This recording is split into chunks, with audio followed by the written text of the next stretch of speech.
Selamat pagi teman-teman semua. Pagi. Apa kabarnya hari ini? Alhamdulillah baik. Kegiatannya hari ini apa aja kalian? Ya dari sekalian perkenalan aja ya. Oh iya boleh. Kalau saya perkenalkan, nama saya Rara. Iya. Kegiatan saya hari ini tuh nggak ngapa-ngapain sih Bu, cuman mungkin tadi saya keluar ke pasar sama ibu saya buat belanja. Terus udah habis itu paling mengerjakan tugas gitu aja sih Bu. Kalau mbaknya? Perkenalkan, nama saya Eta. Ya. Nama asli Bu? Nama asli gak? Orang. Perkenalkan, nama saya Neta. Ya. Kalau kegiatan tadi pagi itu saya membantu memasak ibu di rumahku. Oh gitu. Selanjutnya Ya, perkenalkan nama saya Salsa. Jadi kegiatan yang saya lakukan tadi itu mengerjakan tugas saja sih Bu. gitu. Mbaknya? Perkenalkan, nama saya Tia. Nah, kegiatan waktu pagi tadi saya tiduran aja Bu. Tiduran aja. Ya. Oke, berarti bermacam-macam cerita ya hari ini. Oke. Nah, kalian tahu nggak sebelumnya kok kalian dikumpulin di sini tuh tahu nggak? Enggak. Jadi di sini itu ibu akan gimana ya? Kita sharing-sharing aja ya. Terus kenapa ibu panggil cuma kalian aja? Kita di sini mau konseling kelompok gitu loh. Kalian tahu nggak konseling kelompok itu sebelumnya apa? Nggak tahu. Konseling yang dilakukan dalam situasi maksudnya itu dalam bentuk kelompok gitu loh Bu. Iya, ya itu tujuannya biar kalian mengerti satu sama lain gitu kan masalahnya. Nah, di sini nanti kan kita mau sharing-sharing tentang permasalahan kalian. Jadi di sini ibu juga punya akses nih untuk buat kita konseling kelompok gitu loh. Ada 3, yaitu ada asas kerahasiaan, kesukarelaan, dan keterbukaan. Jadi yang asas kerahasiaan itu kalian harus misal Mbak Rara itu cerita, kalian harus menyimpan cuma berempat ini ya. Terus kalau terbuka kalian juga santai aja, kalau mau cerita jangan setengah-setengah gitu loh. Jangan ditutup-tutupin, ceritain aja masalahnya apa. Terus kalau sukarela kalian rela masalah kalian itu diceritakan di kelompok ini. Ya, tahu kan kalian? Ya. Nah, kita di sini nanti mengalir aja ya. Ya Bu. Kayak masalahnya ya gitu. Ya. Sebelum memulai kegiatan kita berdoa dulu ya. Salah satu memimpin doa. Oke, sebelum kita mulai kegiatan, alangkah lebih baiknya kita berdoa terlebih dahulu menurut kepercayaan dan agama masing-masing. Berdoa mulai. Berdoa selesai. Oke, kita langsung masuk ke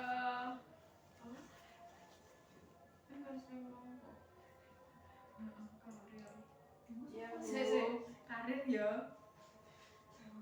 Nganu kok karir tau belajar judul kan strategi kelas 10 ya strategi belajar efektif toh. Dawing kan kayak kebingungan cara strategi belajar sing cocok ki piye. Dulu aku. Deng. Lagi lek mulai piye? Yo wes, Nang. Kok sapa sih? Aku sik akses. kowe yo sing bahas kowe yo. Aja aku dibahas. Lah sapa? Enggak enggak. Lah yo iki ora apa-apa iki. Ya ora apa enggak pi. Wes iki pertama. Oke, kita mulai sharing-sharing masalah gitu ya. Iya. Mungkin mulai dari Mbak. Ya, mulai dari Mbak Tia aja. Iya Bu, masalah saya itu di sini kan saya masih kelas 10, Ya. baru menginjak di kelas di SMA gitu loh Bu. Iya. Nah saya tuh masih bingung gaya belajar apa sih yang saya yang sesuai dengan diri saya gitu, sesuai dengan minat saya kayak gitu. Nah dari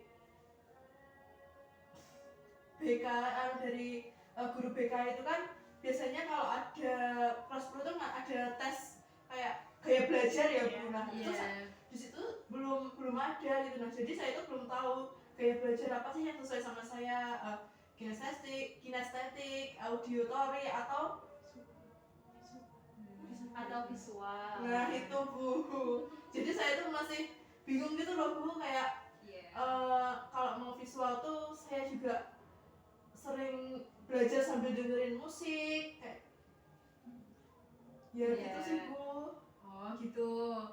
Kalau nanti kita bahas bareng-bareng ya mana yang mau dibahas gitu ya dari permasalahan kalian. Kalau Mbak Salwa, kalau saya itu permasalahannya gini Bu, saat belajar itu saya bingung Bu gimana biar saat belajar saya itu bisa fokus, terus materi yang saya pelajari itu bisa masuk ke otak gitu loh Bu, bisa dipahami gitu. Cuman itu sih Bu masalahnya, soalnya kalau belajar itu saya sering merasa kayak nggak dapat apa-apa gitu loh Bu, karena saya nggak tahu harus menggunakan cara belajar yang gimana biar itu bisa melekat di pikiran saya gitu, biar saya bingung paham. ya? Iya.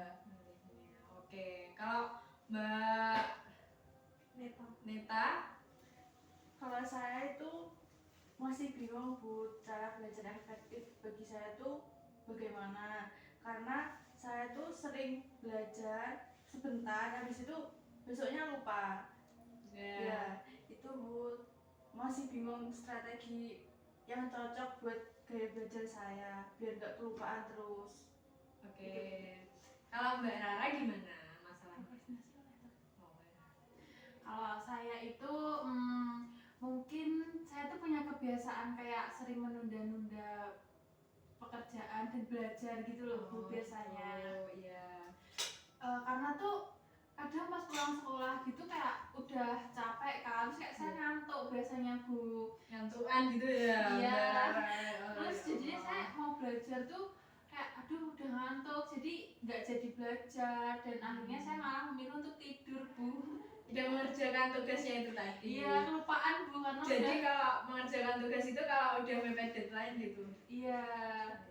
Jadi ya gitu Bu, kadang masih bingung cara mengatasi biar nggak sering menunda-nunda pekerjaan gitu gimana, kayak saya gitu sih Bu.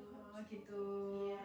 Berarti di sini permasalahannya berbeda-beda ya. Iya Bu. Kalau ini kalau tak kirain sama gitu loh kan, kalian tak kumpulin tak kirain sama masalahnya.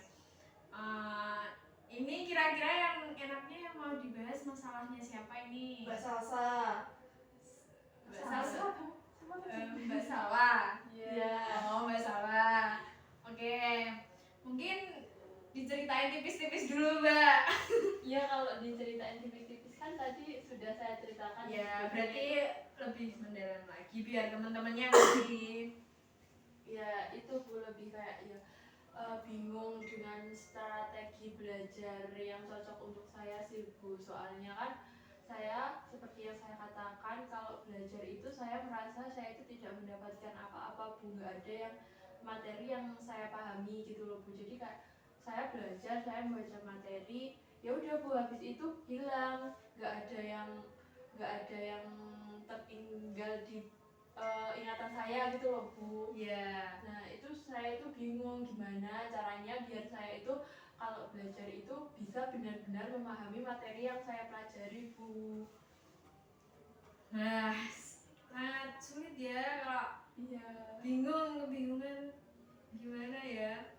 Mungkin kalau teman-temannya ada saran nggak mungkin? Mulai dari Mbak Neta aja. Gimana Mbak Neta? Kalau saya sarannya? sarannya untuk Mbak Salwa itu mencoba beberapa strategi belajar, misalnya auditori, ya itu, terus satunya kinestetik atau visual, mencoba satu-satu dulu. Ntar kalau yang paling cocok tuh yang mana gitu Bu. Ya. Berarti harus mencoba satu-satu Mbak biar tahu mana di mana yang sesuai dengan ya passion sih. gaya belajarnya. Tapi dekat. Wah. Kan itu tekanan-tekanan buat CS breaking nggak apa-apa sebenarnya. Iya kan Apa ya? Harus di awal. Emang konselnya mau Oh, Aku Dia kan mau general tekan loh. Dewe apa lah? kilo otot wis tak kan. Apa ya? Ice breakingnya apa? awalnya gini, terus apa ya sih kayak anu loh, aku nanya lani aku. Kalau dewe sih gak speak ini. Apa sih? Apa ya ice breakingnya? Gimana mulai sama-sama akan kayak masukkan tuh? Basic gitu. Terus ya? Oke, terima kasih masukan dari Mbak Neta. Mungkin Mbak Salwa nanti bisa mempraktekkan ya untuk apa gaya belajarnya itu tadi satu persatu. Mungkin Mbak Neta kayak bingung tapi kan berusaha mencoba itu apa salahnya kan? Ya. Oke. Selanjutnya dari Mbak Rara.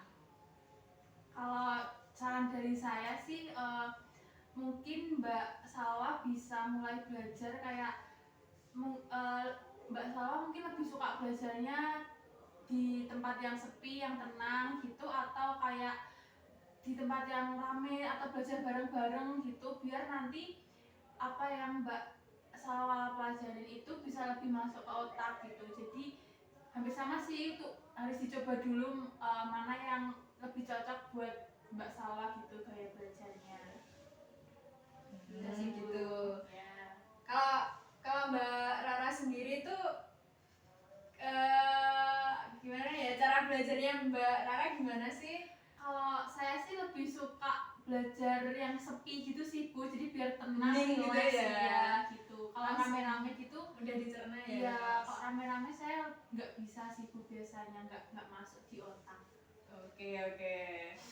Mungkin kalau dari Mbak Tia? Kalau dari saya sih Bu, saya setuju dengan apa yang omongin sama Mbak Neta. Ya. Soalnya kalau kita belum mencoba, kita nggak bakal tahu apa gaya belajar yang sesuai dengan diri kita gitu. Iya. Soalnya kalau kita cuma mencoba satu, misalnya kinestetik gitu ya, kan kita nggak tahu kan kalau misal kita belajar yang di auditor itu kita lebih enjoy, lebih nyaman gitu. Jadi ya perlu dicoba satu-satu dulu. Oke. Kalau Mbak Tia sendiri nih kan tadi juga bingung kan gaya belajarnya apa? Mbak Tia pernah mencoba nggak? Salah satunya itu pernah mencoba nggak? Pernah sih Bu, cuma tuh kalau saya lebih ke auditory kalau menurut saya. Soalnya gini, kalau saya nugas itu biasanya dengerin musik yang slow gitu, itu kayak enjoy banget gitu loh. Tapi kalau sepi itu kayak bingung Bu, malahan kayak hening, kayak Iya. gak enak gitu. Malah kebingungan Iya. ya, nggak masuk di ingatan, malah Iya. kurang fokus ya. Iya, kayak gitu, kayak malah Iya. Jadi kan kita siswa kan beda-beda. Iya. Gitu. Gimana nih kalau Mbak Salwa sendiri mungkin mau mencoba satu persatu dulu atau punya keinginan sendiri yang mau yang mana gitu, gimana? Iya Bu, saya mau menerapin saran dari teman-teman juga untuk mencoba ya ada 3 gaya belajar tadi toh Bu, itu mau saya coba satu-satu gitu Bu. Siapa tahu ada yang cocok. Oke.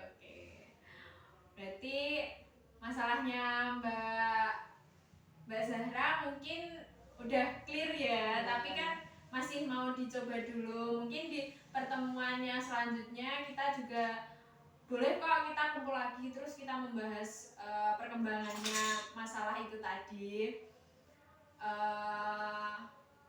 Kalau dari kegiatan hari ini pesan dan kesan dari kalian apa sih kegiatan hari ini kalau menurut Mbak Salwa sendiri, dari Mbak Salwa aja? Seru, terus juga dari sini saya jadi tahu gitu loh gimana caranya biar cara belajar saya itu lebih efektif untuk kedepannya tuh. Oke, kalau Mbak Nita?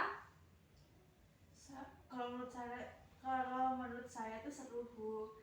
Saya bisa mengetahui informasi tentang gaya belajar yang efektif bagi saya, terus eh, mengetahui sharing-sharing tentang teman-teman itu gaya belajarnya gimana, solusi dari teman-teman kayak gitu Bu. Oke, kalau Mbak Rara gimana? Saya juga sama sih Bu, mungkin saya jadi lebih tahu juga macam-macam gaya belajar, terus saya tahu juga teman-teman tuh lebih condong gaya belajarnya tuh yang mana gitu, lebih sukanya. Oke, ini terakhir nih Mbak Tia, pasti dengan pesan dan kesan yang lebih menarik dari teman-temannya mungkin bisa didengar sama semua temannya. Gimana nih? Ingin dengar pesan kesannya gimana? Ayo, gimana Mbak? Sama sih Bu. Kalau Oke. dari saya tuh kayak juga lebih tahu masing-masing teman kita. Misal kalau kita lagi kerja kelompok, bisa kita tuh biar tahu gitu loh. Ya. Oh kalau yang si Nita itu lebih ke auditory, kalau si Rara itu ke visual misal. Nah, Ya. kita juga harus menyesuaikan Bu kalau misal kita lagi kayak kerja kelompok. Jadi kita biar tahu gitu semua. Oh, oke. Tepuk tangan untuk kita semua. Jadi, terima kasih ya untuk hari ini kalian sudah mau berpartisipasi untuk membentuk kelompok, untuk konseling kelompok hari ini. Saya sendiri juga kalau ada kurangnya, terus ada lebihnya juga saya minta maaf. Untuk kalian sendiri mungkin ada nggak yang mau menyimpulkan? Iya. Mungkin dari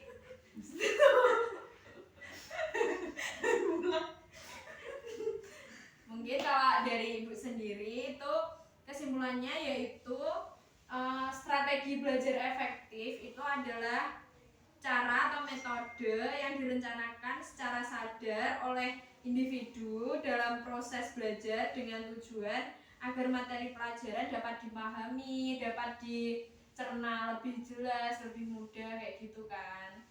Oke, mungkin itu pertemuan kita hari ini. Sekian dari saya. Wassalamualaikum warahmatullahi wabarakatuh.